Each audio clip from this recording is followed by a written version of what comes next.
Welcome to Wisdom Unveiled. This is our deep dive, drawing from conversations with Iranian philosophers like Dr. Ibrahim Dinani and Dr. Esmail Manzuri Larijani. And we're now on episode 4 of our 15-part series, exploring Hakim Abul Qasim Ferdowsi. Today we're really zeroing in on the philosophical groundwork he lays right at the start of the Shahnameh.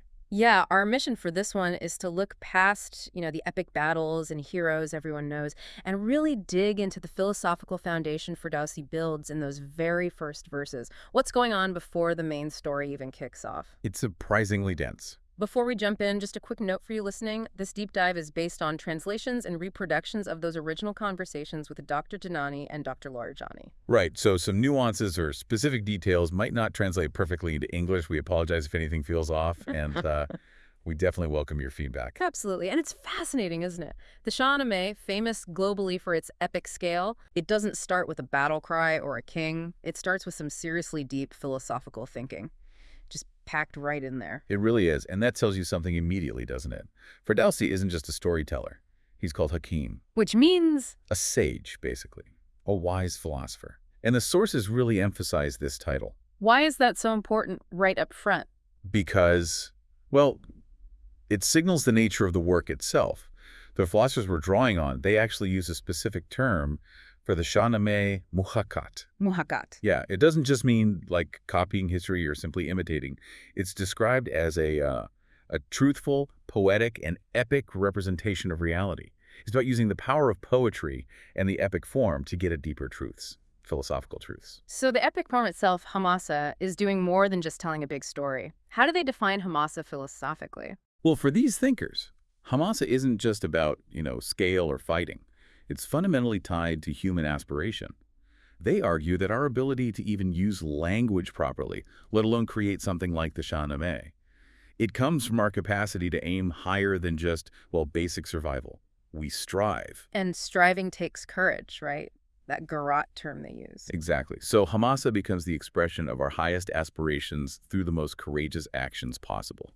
And you need both intellect tarad, to even conceive of those high aims, and the courage to actually go for it. Okay, and they make this really interesting comparison, or contrast rather, with Greek tragedy. How does Ferdowsi's approach differ from, say, Sophocles? The absolute core difference they pinpoint is Tawhid. The absolute unity of God, monotheism. The Shahnameh is built on that foundation. Whereas Greek tragedy often involves conflict with fate, or with a whole pantheon of gods who might have their own agendas. It's often about a clash between two things that both seem kind of right, from different angles anyway, leading to disaster, like Oedipus wrestling with prophecy or Antigone facing conflicting duties. Right, and Ferdowsi's world, even with all its massive conflicts, it operates differently because of that monotheistic background. Yes, exactly. In the Shahnameh, the conflict, even the big cosmic struggle, is primarily framed as the battle between good represented by Yazdan, seen more like an angelic force aligned with divine will, and evil, Arman. But where does God fit in that? Is God just on Yazdan's side in the fight? No, and this is really key philosophically. God is presented as completely transcendent, utterly above and beyond that whole duality of good and evil playing out in creation. So God isn't part of the struggle. Correct. God is beyond Yazdan and Arman. That transcendence means the ultimate reality isn't entangled in the drama. The drama happens within the created order, which God transcends. It's very different from polytheistic myths where gods might have flaws, pick sides, get involved. Here, God is the source, but not a character in that play of duality. That makes sense. Now, they also briefly touch on this comparison between Ferdowsi's ideal figures, the Insani Kamil, like Rostam, and Nietzsche's Übermensch. Why bring that up if the philosophies are worlds apart? It's a quick point they make, almost in passing, just to highlight a kind of shared interest in exploring human potential. Like, what's the peak? What could a human be? Rostam embodies incredible ability, wisdom, courage. That's the ideal within the monotheistic view. Nietzsche, coming from a totally different non-theistic place, is also obsessed with pushing human limits. So the fascination with peak potential is maybe similar, but they stress, and it's important, the foundations are completely opposite. One's about divine unity, interdependence, the other about human will to power. Totally different games. Got it. A useful distinction. So it sounds like this monotheistic core really gives Ferdowsi's epic a unique philosophical weight, according to their analysis. Precisely. He's harnessing the epic form to explore these huge questions about existence, knowing, our link to the divine, all grounded in Tawhid. Okay, let's dive into those opening verses then. They really are packed. What are some of the biggest, maybe most surprising philosophical punches Ferdowsi throws right at the start? Oh, there are several key ones. First off, the very first line. In the name of the Lord of life and wisdom, bang. He immediately links John, life, and Karad, wisdom. Life and wisdom. Yeah, the point being, life isn't just biological function. True life finds its meaning, its direction, through wisdom, through intellect. They're intrinsically connected from the get-go. And right after that, he draws a line in the sand. That thought cannot pass beyond this. This is huge. It's a direct statement about transcendence. Ferdowsi's saying, look, ultimate reality, God's essence, the dot, it's beyond what our human conceptual minds, our andishe, can fully grasp. Our thinking hits a wall. Pretty much. No matter how smart we are, our concepts are finite tools trying to comprehend something infinite. It just doesn't compute, fundamentally. He brings us up with senses, too, right? The viewer cannot see the creator. Yes, that echoes the story of Moses asking to see God in the Quran. It highlights that our physical senses are built for the material world. They're limited. You can't perceive the transcendent divine reality with your eyes any more than you can hear the color blue. Wrong tool for the job. Okay, but then comes this really fascinating twist. Our vision does not perceive him, but he perceives vision. What's the deeper layer there? This is where it gets really metaphysical. It's not just saying God sees what we see. It's saying God perceives the very reality of seeing itself. The reality of seeing. Yeah, the fundamental nature of perception. The underlying existence and awareness that even makes our seeing possible at all. Think of it like he understands the operating system of perception, and our individual seeing is just one program running on it. Wow. So our ability to perceive depends on his absolute perception of perception itself. Exactly. Our perception isn't just a biological act. It's seen as a kind of reflection or manifestation of his absolute foundational perception of reality. And that's why senses alone aren't enough. They need intellect, karad, to point towards this deeper reality they can't directly access.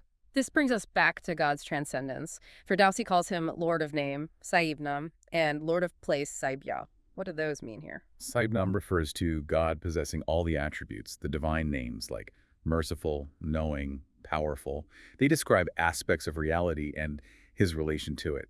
Saibya points to God as the ultimate ground of being, the source, the place from which everything arises. But then he immediately adds, God is higher than name and sign and conjecture. Why qualify it? Because even those names, those attributes, our concepts, andishe, our conjectures, they're still our tools. They help us relate, but they can't fully capture the divine essence, the dot. It's beyond any box our minds can build. Even philosophically, while God's attributes might be one with his essence, our understanding of those attributes is inevitably filtered through our limited human perspective. Okay, so God is transcendent. Then he mentions the creator of the elevated jewel, the Gawar Iboland. Why is that line so significant? Because, for these philosophers, that elevated jewel is Ferdowsi poetically referring to the first intellect, the Aql-i awwal. The first intellect. Yes, and this links directly to a core hadith in Islamic philosophy. The first thing God created was the intellect. So by putting the creation of this jewel, this intellect, right here at the start, Ferdowsi is tying his epic into this deep cosmology. He's saying intellect is primary in creation. It came first. Intellect is primary. And they use that beautiful metaphor, intellect is the eye of the soul, Cheshmi John. What's that getting at? It means our physical eyes see the outside world, shapes, colors, things. But the soul's eye, karad, or intellect, that's what interprets it all. It makes distinctions, understands value, sees the meaning behind the appearance. Without that inner eye, physical sight is just data. It lacks clarity, meaning. Intellect is how the soul truly perceives. And language, Sokhan, fits in how, as the body of thought. Exactly. Language is how thought and isha actually shows up in the world. It gives it a form, a body, or frame, pekar, or kalabod. An idea is just abstract until language or action gives it shape. So language is crucial, but it's also limited by the thought it's trying to express. And the very capacity for language is seen as significant, too. Yes, the ability to use language, especially for abstract ideas and universals, is viewed as this innate divine gift. It's connected to the Quranic idea of God teaching Adam the names. It's not just learned, it's a deeper capacity. And language without real thought behind it, that's just noise, varaji babbling, a kalabodi bijan, a lifeless frame. And intellect isn't just for seeing, it's also the ultimate measure, the mizan. Right. Ferdowsi uses terms like sanjad and mizan, meaning scale or measure, in relation to intellect. The idea is that equal intellect is the fundamental yardstick for reality. Any system of order, we create laws, measurements, science, and course. It gets its validity from the intellect that conceived it. So it's the basis for all order, some, in our minds, in society, cosmically even. That's the idea. And they really emphasize how this links to justice. Ferdowsi uses the word dad for justice a lot. This connects to those theological debates about whether justice is, just a religious rule or if it's baked into reality itself. Ferdowsi, and Shia thought generally, strongly affirms it's inherent. God is fundamentally just dadvar dadgar. Then there's that really powerful line, wise is the one who is powerful, dana tavanast. What's the significance there? It means real power, true capability, tavan, comes from wisdom, tasan. It's not just about brute force.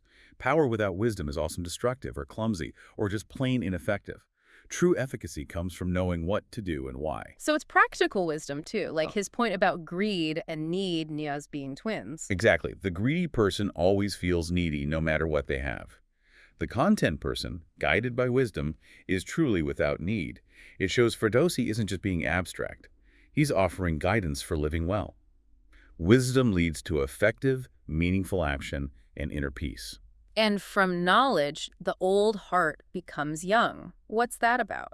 That speaks to who a true guide, peer, really is. It's not about chronological age. A real leader, a true source of guidance, is defined by their wisdom, their dane. That knowledge keeps their inner self, their heart, vibrant, perceptive, young in spirit, able to lead others effectively. And this wisdom isn't something you just wait for, right? Ferdowsi talks about seeking knowledge, danye, and exploring the pi. Absolutely. Wisdom requires active seeking. Pidan. You have to go out and search for it. Seek out those who have knowledge. Dani. And it's not just for keeping to yourself. You should share it. Tell everyone. But it needs the right audience. Yes, wisdom needs a receptive ear, a gushe bahush, an intelligent hearing. Like a spring needs a thirsty person to appreciate its water. And knowledge itself can't be contained. Danish nayad be banned. It's limitless. Which connects to that idea of seeking knowledge constantly, from the cradle to the grave. Okay, so we've got the limits of thought and senses, the primacy of intellect, language as its body, wisdom as true power. Where does all this lead? What's the culmination in these opening verses? It all flows towards ubudiyat or ibadat, which we translate as servitude or worship or devotion. Servitude, how does that follow? Well, after you've gone through this process recognizing the limits of your own tools, thought, senses, language, to grasp the absolute, the creator, the necessary logical response is to acknowledge God's absolute reality and your own fundamental dependence and limitation. It's about consciously tying the waist of servitude. That sounds very humble, but the philosophers see this as something more, something profound, even paradoxical. They absolutely do. This isn't just about outward acts. It's about that deep inner realization, the conscious acceptance of our complete dependence on the divine and our basic inability to reach the divine essence purely through our own efforts. And here's the paradox. Recognizing and confessing this limitation, this helplessness before the absolute, that is considered the very peak of genuine knowledge, marifah. Wow, so the highest knowledge is knowing you can't fully know through your own power. Precisely. It's a cornerstone of mystical thought, of earphone. There's that saying they often cite, servitude is a jewel whose essence is lordship. How does being a servant give you a taste of lordship? That sounds contradictory. It's about perspective. By fully embracing your own contingent, limited, dependent reality, your servitude, you paradoxically gain insight into the nature of absolute, independent reality lordship. It's like knowing your own relative nothingness helps you perceive God's absolute allness. Or think about it like this. The moment a student truly understands their utter reliance on their teacher's wisdom, that deep humility, that servitude as a learner, is precisely what opens them up to fully receive and eventually embody that wisdom, gaining a glimpse of the teacher's mastery or lordship in that field. And this connects to the whole purpose of creation. That Quranic verse, I did not create the jinn and humans except that they may worship me. Yes, and philosophically that's often read as that they may know me, liyarifun. So worship ubudiyat isn't just following orders. It's the natural, inevitable outcome of achieving deep knowledge, marifat, of your true position relative to the divine. Knowing leads necessarily to this state of devotion, which includes sepa's gratitude. Gratitude for what? Gratitude for existence itself, and especially for the gift of intellect, which allows this whole process of knowing, that gratitude is seen as an intellectual obligation, or wajibakli. And as the Quran says, few are those who are truly thankful. Qalil min ibadiya al-shkur. It requires constant awareness. It's just incredible how much Ferdowsi layered into these opening lines. Theology, epistemology, cosmology, ethics, mysticism. It's all there. All woven together right from the very start. It really shows you why he gets that title Hakim, the sage. He wasn't just starting a story. He was laying down a whole spiritual and intellectual foundation, even crafting the language to carry that weight. And it reflects that deeper philosophical point they make too, doesn't it? That knowledge, shanacht, and being hasty aren't really separate things in this view. Exactly. They're like two sides of the same coin.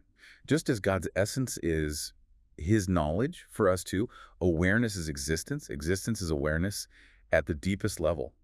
Knowing and being are intertwined. A whole worldview condensed into a few verses. Amazing.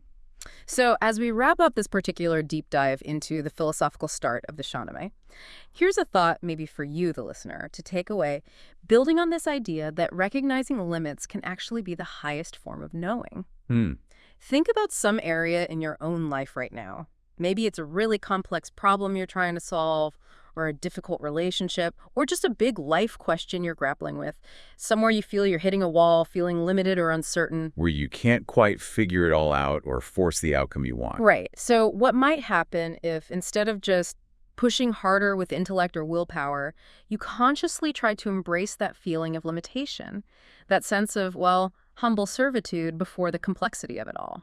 Could acknowledging that I don't know, or I can't control this fully, actually open up a different kind of seeing, a different kind of connection maybe, or a path forward you wouldn't have seen if you were only focused on conquering it. It's a powerful shift in perspective to consider. From striving to dominate to humbly accepting the limits. What insights might emerge from that space? Something to reflect on. Thank you for joining us for this deep dive.